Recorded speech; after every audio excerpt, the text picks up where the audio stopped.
Ya estamos listos para nuestra mesa de análisis aquí en Tele 13 Noche. Esta jornada nos acompaña Natalie Rojas, investigadora del Centro de Pensamiento Fundación Nodo 21. ¿Cómo está, Natalie? Muy bien, ¿Cómo le va? buenas noches. América Castillo, coordinadora de Vocación Pública del Centro de Estudios Idea País. ¿Cómo está, América? Buenas noches. Comencemos con esto de los migrantes.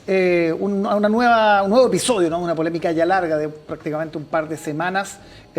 Con Matei, que en este caso es la que vincula, mirando de lejos la pelea, y con Kast y Jara, digamos, ya tirándose los platos por la cabeza en este sentido. Claro, un tema que sin duda tiene múltiples aristas y es sumamente complejo. Yo creo que frente a toda la discusión que hemos visto con migrantes, con el aumento de la población migrante, con el aumento de la percepción de inseguridad que hay en las calles y un sinfín de cosas, estamos frente a un debate que exige medidas completas, medidas que sean capaces de responder a esta multitud de aristas y no nos sirve seguir manteniendo un discurso cierto que tenga promesas vacías que pueden sonar muy bonitas pero que en la práctica son incumplibles. Y en ese sentido creo que es importante escuchar al equipo técnico, la experiencia también, la gestión, revisar por supuesto toda la evidencia internacional de cosas que han servido y mirar con harta cautela el debate. ¿Qué se hace? ¿Regularizar, empadronar, ordenar? ¿Cuál es? Semántico puede parecer la discusión, pero es importante. Por supuesto que es importante, y aquí lo que no se puede obviar es que estamos en una evidente crisis y es necesario tomar medidas que vayan mucho más allá de los discursos efectistas. Esto lo hemos discutido un par de veces en este mismo panel, ¿no? En ese sentido vemos que hay mucha población, no sabemos cuánta hay, entonces si pudiésemos establecer una política que estableciera pasos ordenados para poder llegar a través de un camino regularizar, primero tenemos que saber cuántos son y en qué condiciones están. O sea, esa sería uno de los pasos para luego ver en qué condiciones se puede regularizar, a quienes no, ¿cierto? Pero la idea de esto siempre tiene que estar enfocada en que la población migrante sea un aporte al desarrollo, un aporte a la comunidad a la que llegue a insertarse y que la comunidad tenga la capacidad también de recepción y no se generen roces, ¿cierto? Como los que se han producido en ciertas zonas donde están estos focos de ingresos irregulares, ¿no? Entonces ahí lo más importante es que preocuparse en serio de la población migrante, poder desde sus derechos, de sus condiciones, en cómo se incorporan al voto, al cómo se incorporan a la vida social, y de ahí en adelante, ¿cierto?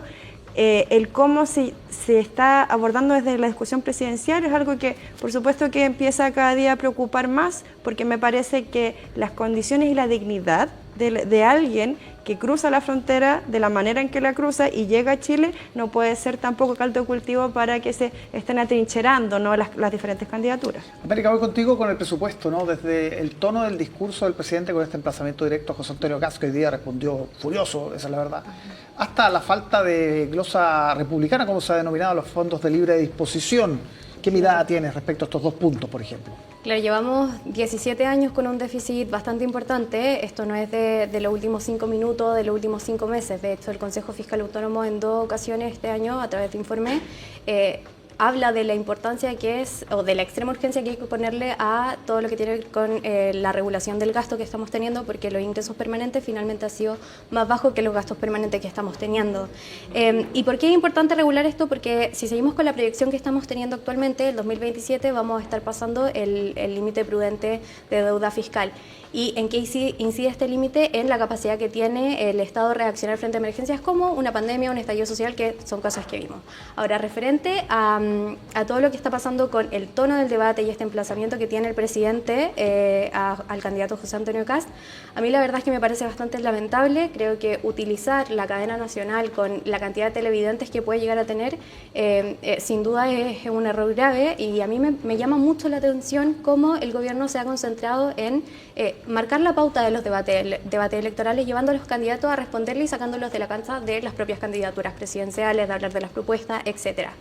Y creo que aquí, y también me remito a lo que dijo el presidente hace un tiempo sobre el propio cargo de la presidencia, es si el presidente sabe evitar el cargo. Finalmente lo vimos primero con los procesos constituyentes y ahora lo vemos como casi un jefe de campaña anti-Kast. Entonces me parece que es tremendamente preocupante y tremendamente irresponsable. Y también vemos a un gobierno que a esto se le suma todo lo que tiene que ver con la glosa republicana, ¿cierto? Con este margen de libre disposición, donde a todas luces lo que vemos es que el gobierno se va a ver obligado a tener que trabajar un programa con menos herramientas y con menos capacidad de poder gestionar las urgencias que ellos estiman pertinentes. Intervencionismo, gritaron en la derecha con el discurso.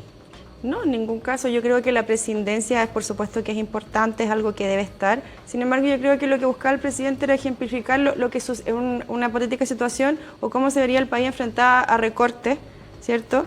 Y en el fondo, que quizás la ilusión le dio mucha más tribuna de la que debió haber tenido el candidato Kast, porque acá el foco está en ver cómo vamos a financiar el país que queremos. ¿Ya? Entonces, en ese sentido, cuando hablamos de esta glosa de libre disposición, acá lo que vemos es que hay dos cosas, ¿cierto? Hay una candidatura al oficialismo que necesita esa glosa para llevar a cabo, ¿cierto?, para cubrir los derechos sociales, y vemos en la oposición 4 candidaturas que en el fondo están diciendo...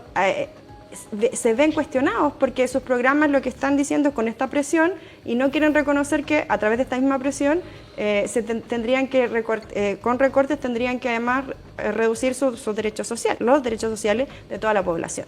Entonces eso. Ahora, este es el último presupuesto de este gobierno, ¿no? Entonces, y como se anunció tanto en la cadena nacional como lo ha señalado el ministro Grau, lo que busca es ir de la mano con la responsabilidad fiscal, ¿cierto?, con la responsabilidad social. Y ahí lo ha desglosado, él dijo, son 3 seguridades: seguridad social, seguridad pública y seguridad económica.